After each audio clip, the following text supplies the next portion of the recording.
C'est un camp d'éducation psycho-affective auquel ont pris part de nombreux jeunes enfants âgés de 10 à 20 ans et plus. Durant une semaine, ces jeunes ont été outillés, aguerris et sensibilisés sur plusieurs sujets et notions qui touchent leur vie et leur avenir. Entre autres thématiques abordées, le sexe et la jeunesse, les conséquences des déviances sexuelles sur la croissance et les études, les caractéristiques d'une relation saine, les infections sexuellement transmissibles.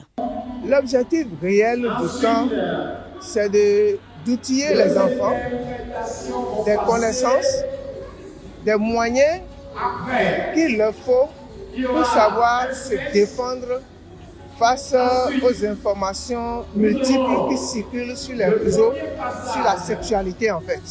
Nous rendons vraiment grâce à Dieu parce que à l'heure où nous sommes, c'est la joie partout dans les cœurs, c'est la joie et les parents aussi en témoignent. Et à la fin, tous ces enfants ont pris un engagement à vivre l'abstinence jusqu'au mariage. Pour moi, c'est comme quelqu'un qui a soif. On a soif de boire et on est en train de chercher de l'eau. Et l'eau vient. Et donc ça vient régler une soif. Je veux dire spécialement merci au Seigneur parce que d'abord, les formateurs, c'est-à-dire les intervenants qu'on leur a choisis, les responsables n'ont pas tenu compte de la bourse, de l'argent. Ils ont trouvé des gens de qualité, de renom pour les former pendant ce camp-là. Et ce camp est une bénédiction, je dis ça parce que moi, je sais que quelque chose a été semé dans la vie de ces enfants-là. Et ils ne pourront jamais sortir aujourd'hui, le dernier jour, tels qu'ils sont venus, non. Parce que le Seigneur est Seigneur. Et nous savons que ce qui leur a été communiqué par le Saint-Esprit.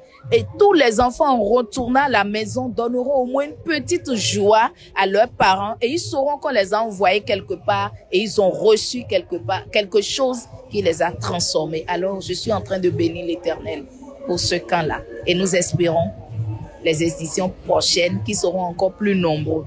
Deux thématiques majeures ont été développées ce vendredi 27 juin 2025, jour qui marque la fin de ce camp. La première est liée au rapport qui existe entre le comportement et la croyance, et la deuxième pointe du doigt l'abstinence sexuelle. Lorsque vous n'acceptez pas qu'une personne âgée vous guide, qu'est-ce que vous faites? Si vous est imposé, vous l'écoutez, mais vous lui mentez. Il y a une fille qui a menti 2 ans à son éducateur, de la 4e en seconde. Et arrivée en seconde, elle dit tout ce que je t'ai dit ces 2 ans sont faux. Mais maintenant, je me rends compte que je peux te faire confiance. Je vais te dire la vérité. Nous avons trouvé un slogan. On a dit quoi? Le rapport sexuel.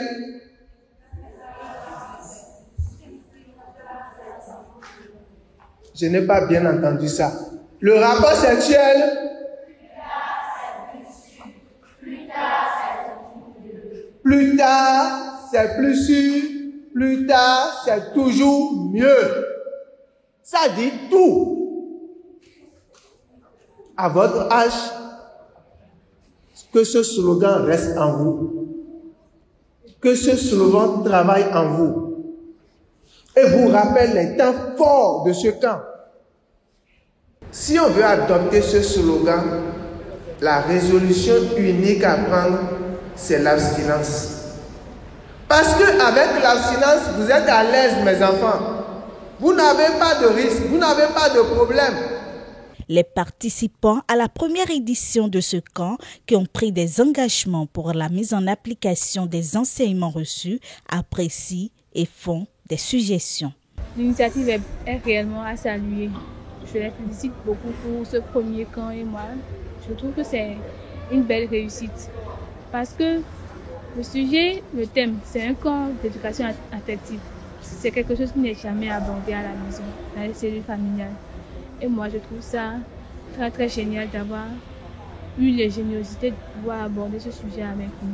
Ça nous a permis de plus nous ouvrir, plus être informés par rapport à la sexualité, les médias, notre jeunesse, les IST, sur les risques que nous courons. Les ignorants qui pratiquent le sexe à bon va et à tout va.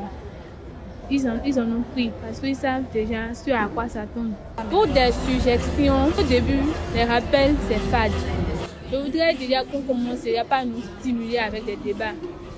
Déjà, disons 15 à 30 minutes, on forme un, deux camps et puis on nous rappelle le thème et on verra qui est pour et qui est contre. Là, on saura qui a réellement retenu quoi. Au début, pour dire la vérité, c'était un peu mou, mais au fil du temps, on a vu qu'ils sont rentrés plus dans les thèmes. Et les thèmes qu'ils nous ont proposés ont des thèmes en rapport un peu avec la jeunesse, ce qui fait qu'on s'est beaucoup retrouvés dedans. Et après ce camp, je pense que chaque jeune qui est venu ici aura une nouvelle vie bien établie. Ce que je peux suggérer pour les prochaines fois, c'est pour qu'ils fassent par tranche d'âge. À partir de 15 ans à part, et 10 ans à part, là, ils pourront bien développer les sujets. C'est une immense joie, une profonde émotion d'avoir pris part à cet événement, à ce camp, puisque déjà c'est une première fois et c'était vraiment bien. Ça m'a permis d'avoir plus de connaissances de nos ressources, de mettre des points sur certains dire. Et pour moi, ce que je suggère, c'est que désormais, ils puissent plus développer les sujets, puisqu'il y avait des enfants et qui n'ont pas pu développer certains sujets. Donc si la prochaine fois, ils pouvaient nous séparer et plus nous donner d'informations sur les sujets, ce serait bien. Des attestations de participation ont été décernées à ces jeunes. À l'occasion, Percy Doussor est élue Miss Beauté de la première édition de ce camp. Elle est gratifiée d'un bon de colonie des vacances, d'une ticket valeur de 25 000 francs et bien d'autres lots. Cette cérémonie a été aussi marquée par plusieurs prestations artistiques. Le rendez-vous est ainsi pris pour la 2e édition.